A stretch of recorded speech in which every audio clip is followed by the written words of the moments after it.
My name is Gianna Jacob. This is my audience, Izzy and Maddie, and this is my informational speech. How many times have you checked your phone today?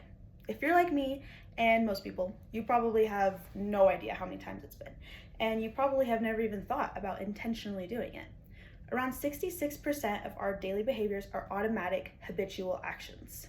From brushing your teeth to scrolling on social media, most of the things we do in a day are not by result of careful decision making. They are driven by routine and habit. After thoroughly researching this topic, I will explain today what habits are, how they form, and how we can change them. First, we will look at what exactly habits are.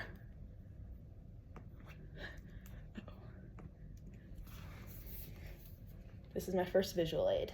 What is a habit? Benjamin Gardner of the National Library of Medicine claims habits are a phenomenon whereby behavior is prompted automatically by situational cues as a result of learned cue behavior associations, meaning that these automatic habits are associated with a specific situation in our minds.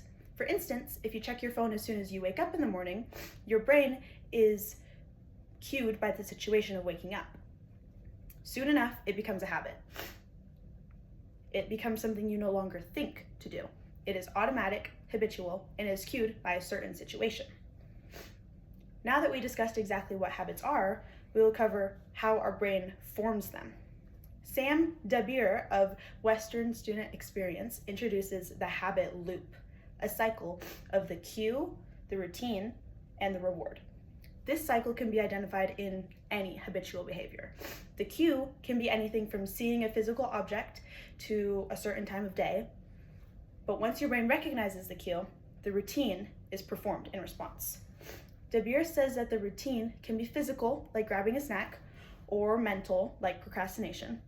After the action, the brain is rewarded with some type of satisfaction or completion, anything that reinforces the behavior to happen again. Dabir claims that over time, the brain associates the cue with the routine and the reward. This loop becomes integrated in our neural pathways, and it creates a habit that occurs subconsciously.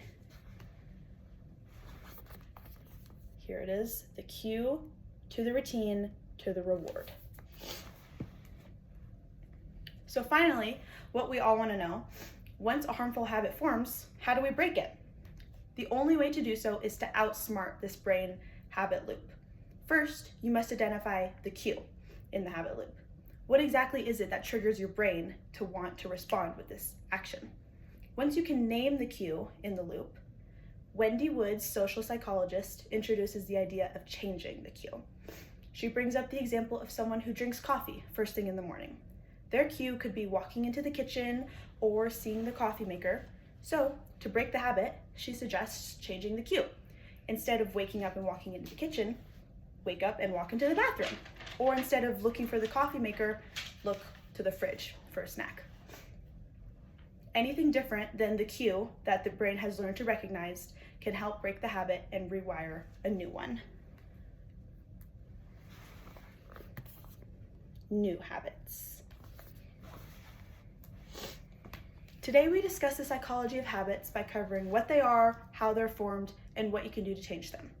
Next time you find yourself wanting to break a habit, I encourage you to look for the cue, identify it, and change it to make a new one.